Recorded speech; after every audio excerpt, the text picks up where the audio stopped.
Oi, gente, boa tarde, bom dia. Sejam bem-vindos a mais uma aula, de ciências, ensino fundamental, o oitavo ano, E hoje nós vamos falar sobre tipos de reprodução e dar início ao nosso conteúdo que chama muita atenção, que todos gostam, que é a adolescência. Essa fase tão complexa,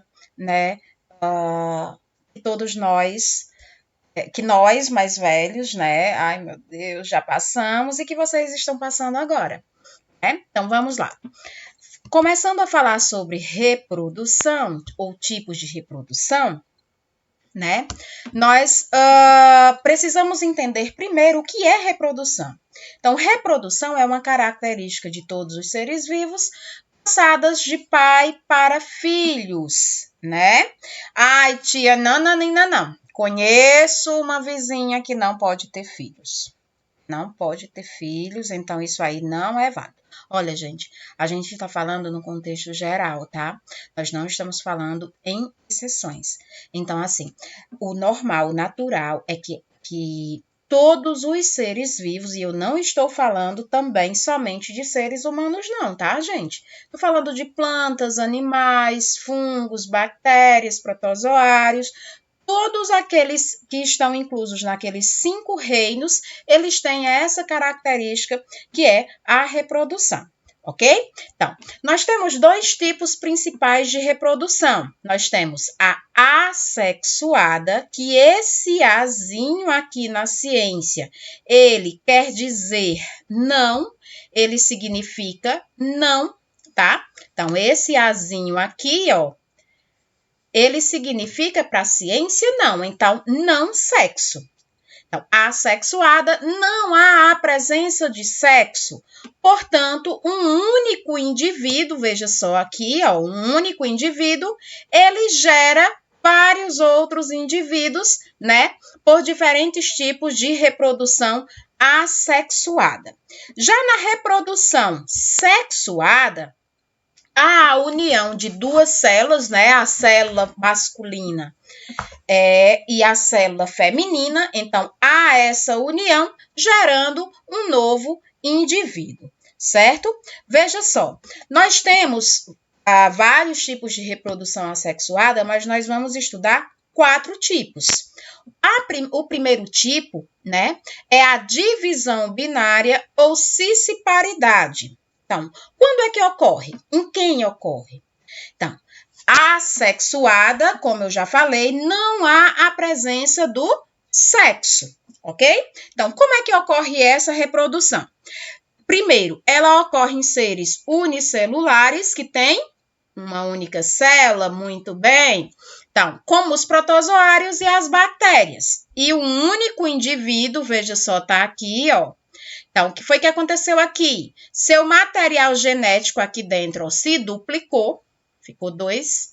Daí, essa célula, ela começa a se alargar, tá vendo? Até se romper, se soltar uma da outra e gerar novo ser. Isso acontece em milésimos de segundo, tá, gente? Então, esses indivíduos que nasceram, eles são geneticamente iguais ao seu genitor. Ou seja, se esse genitor tiver qualquer problema de saúde, os filhotes também vão ter, ok? Outra forma de reprodução assexuada é o brotamento. Essa é bem simples, bem fácil de compreender. Veja só, nós temos aqui uma hidra. Isso aqui é um animal, por incrível que pareça. Por incrível que pareça, lá do grupo dos quinidários, E está formando-se aqui, ó, do ladinho, um broto, como se fosse um galinho. Esse galinho, ele vai se desenvolver, vai crescer um pouquinho, tá? Desculpe. Em um dado momento, ele se rompe, cai e aí gerou um novo ser vivo. Esse tipo de reprodução aqui é chamado de reprodução assexuada por meio de brotamento, ok? Outro tipo de reprodução assexuada é a fragmentação. Veja só, o que foi que aconteceu aqui com essa estrela do mar, outro animal, Em um dado momento, ela se rompeu, né, por alguma razão específica, provocada ou natural, aconteceu o rompimento dela, morreu? Não, não morreu. O que foi que aconteceu? Houve uma regeneração e gerou-se assim dois indivíduos. Então, esse tipo de reprodução ocorre em todos os seres vivos com alto poder de regeneração, que consegue se regenerar, ou seja, partiu-se uma partezinha e ela vai se transformar em um novo ser. E por fim, né, o quarto tipo de reprodução assexuada é a estaquia, que essa é muito comum, né? Nós utilizamos muito, os pais de vocês, enfim, eu tenho certeza que vocês já ouviram assim, ai, na casa do meu vizinho tem uma flor, a coisa mais linda. Vou pedir uma galinha para plantar lá em casa. Beleza. Então, nada mais é do que uma reprodução por meio de estacas, ou também chamada estaquia. O que é feito? É tirado um pedaço da árvore, né?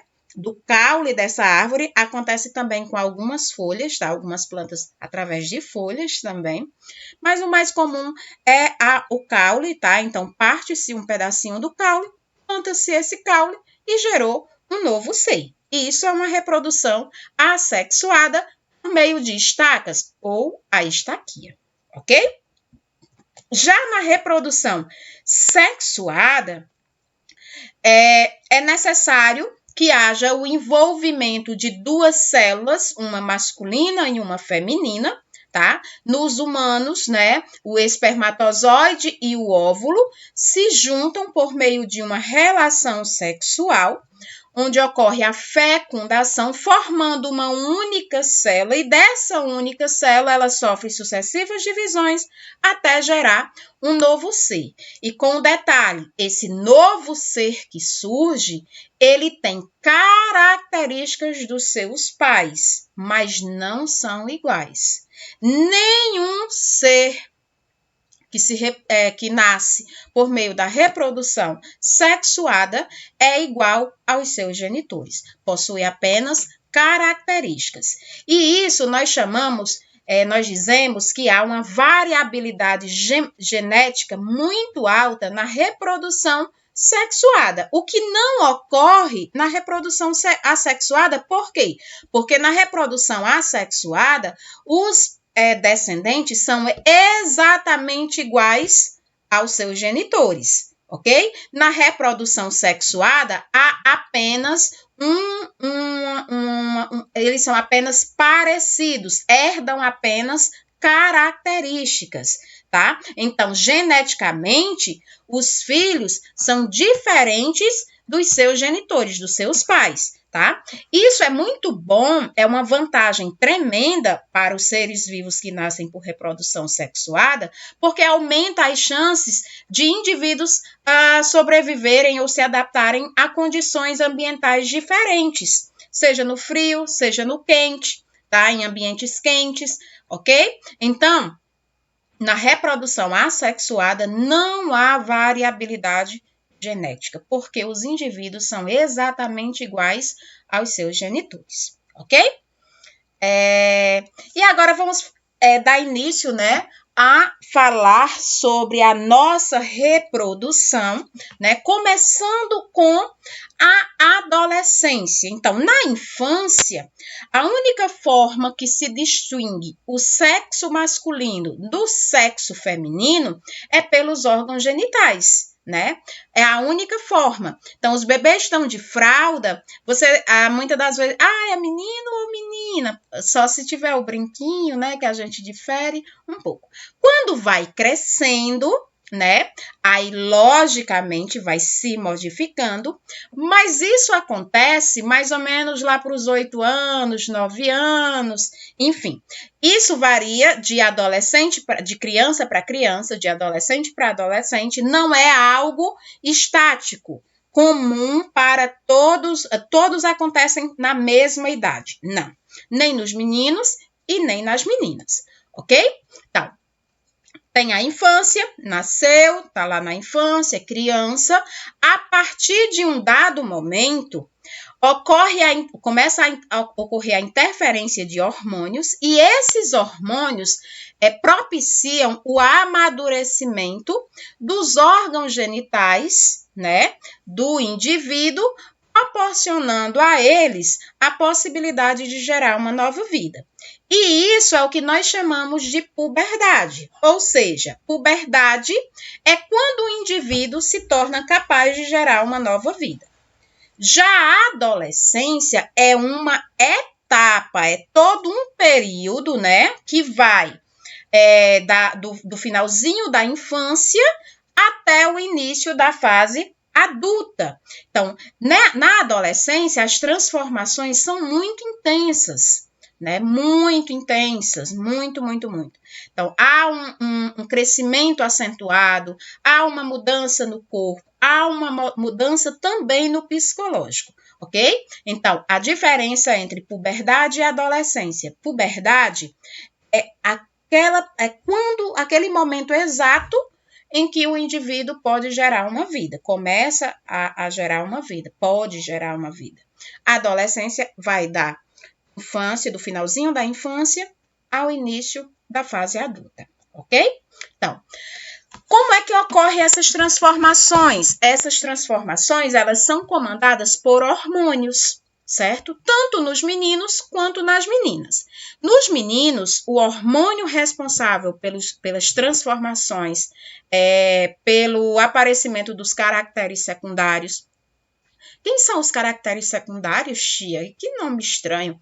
Então, caracteres secundários nada mais é do que a barba, o bigode, os pelos na axila, na região pubiana, o engrossamento da voz. Então, tudo isso é comandado pela testosterona. Ai, que nome! Exatamente, testosterona. Esse é o hormônio masculino que comandam essas mudanças.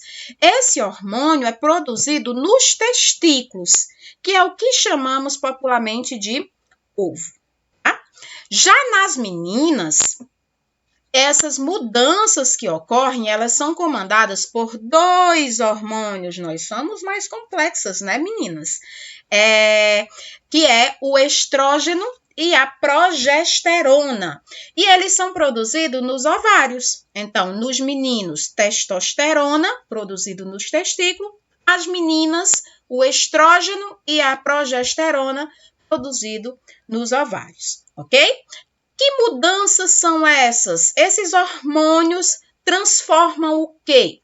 Então, nas meninas, o crescimento dos seios, o aparecimento dos pelos pubianos, na região pubiana e nas axilas também, o alargamento do quadril, né?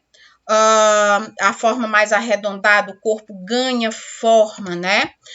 O início da menstruação e um crescimento acentuado. Então, a menina, criança e tudo, e de repente ela dá aquele estirão, ela fica grandona e tal. Então, e tudo isso é comandado por esses hormônios, que é o que caracteriza a puberdade, é o que caracteriza a adolescência, que são todas essas transformações, ok? Nos meninos, o aumento dos órgãos sexuais, o testículo e o pênis, o aparecimento também dos pelos, o engrossar a voz, os ombros se alargam também, se desenvolvem, há também o estirão, o crescimento acentuado e as primeiras ejaculações, que também são chamadas de poluições noturnas. Por que recebe esse nome? Porque geralmente ocorre à noite, tá? Então, de repente, você acordou e tá lá todo a cueca molhadinha e tal, eu não fiz xixi. Então, na verdade, ocorreu ali a primeira poluição noturna, ou seja, a primeira ejaculação, que é o momento exato que você começou a produzir espermatozoides, e se por um acaso tiver uma relação sexual desprotegido, né, sem cuidados, você pode gerar uma nova vida. As meninas ocorrem a partir da primeira menstruação, ok? Então, na adolescência, né? Esses hormônios e todas essas transformações, elas desencadeiam também alguns cuidados, elas precisam de alguns cuidados, como, por exemplo, a higiene pessoal. Então, lavar bem o órgão genital, os meninos terem muito cuidado com a higiene do seu órgão genital, as meninas também têm que secar muito bem, e também com a questão do cheiro, né? Na adolescência, nós temos um cheiro um pouco mais acentuado, então é necessário tomar mais banho, um banho com mais cuidado, né? Um banho de verdade, não é só ir para debaixo do chuveiro e se molhar, não. Tem que lavar bem, tem que secar bem e, de preferência, também usar um desodorante, ok? Após secar-se bem, ok? Para a gente não desenvolver aquele cheirinho um tanto desagradável que muitas vezes acontece, ok? E por fim também temos que aprender a controlar os nossos impulsos, a controlar as nossas emoções, tá? A adolescência esses hormônios aflorados, esses hormônios causando tanta transformação. Então, o que é que pode acontecer? Você tem horas que parece que você sabe tudo, é super maduro, é super capaz, aquela coisa toda, e de repente, horas depois, minutos depois, você tá lá parecendo um bebê chorão. Isso ocorre com todo mundo, já aconteceu comigo, enfim. É natural isso acontecer, porque a gente está nessa fase de transição, nessa fase de mudanças. Então, é importante, pessoal, a gente aprender a controlar essas reações, essas ações que acontecem no nosso corpo, tá? Porque tem horas que a gente parece a pessoa mais corajosa do mundo. Nossa, eu enfrento tudo. E tem horas que eu não sei tomar uma decisão simples como uma roupa que eu vou usar. Então, é importante, gente, a gente reconhecer que isso é natural, que acontece com todo mundo, tá? E que não é motivo para desespero, não é o fim do mundo. Nesse período, as decepções, elas são muito maiores, porque a gente confia demais nas pessoas, a gente acredita demais nos amigos, nas amizades, que é tudo na minha vida, e de repente você descobre que não era bem assim. Há momentos de euforia, de muita alegria. Desculpa, gente. De muita alegria, de muito entusiasmo, e de repente também há momentos em que você está triste, chora com facilidade, se irrita com facilidade, mas que isso, gente, é natural, é normal. E nós precisamos aprender a lidar com isso. E respeitar os nossos pais. Ninguém nos ama mais do que ele. Podem parecer chatos, podem parecer rígidos demais, ou irresponsáveis demais, ou não sei o que demais. Enfim, a gente tem um monte de definições para eles. No entanto, eles são quem mais querem o bem de vocês, tá? Então, muito cuidado com os amigos que lhe colocam em lugares que não cabe a você estar, que não lhe orienta. Não esqueça nunca que amigo não é aquele que diz o que você quer ouvir, tá? Mas é aquele que diz o que você precisa ouvir. E há uma diferença tremenda nisso, tá? Na hora que eu costumo dizer que na hora que o bicho pega, na hora do pega para capar, são pouquíssimos que ficam ao seu lado, além da sua família, além dos seus pais, além das pessoas que te amam de verdade, tá? Então, cuidado com o que te oferecem, cuidado com as decisões que você toma por impulso. Pensa sempre muito, muito, muito antes de agir, para que depois você não colha frutos difíceis e que não estava no tempo ainda para acontecer, tá certo? Então, gente, aprenda, ok? A controlar as suas emoções e entenda que tudo isso vai passar, só uma fase, ok? Então, para concluirmos a nossa aula de hoje, eu deixo essa Mensagem, né? Ajuste sua força para lutar com seus ideais e mantenha a coragem como incentivo para acreditar e vencer. Espero que vocês tenham gostado e qualquer dúvida, estou à disposição, tá, gente? Um grande beijo e até a próxima!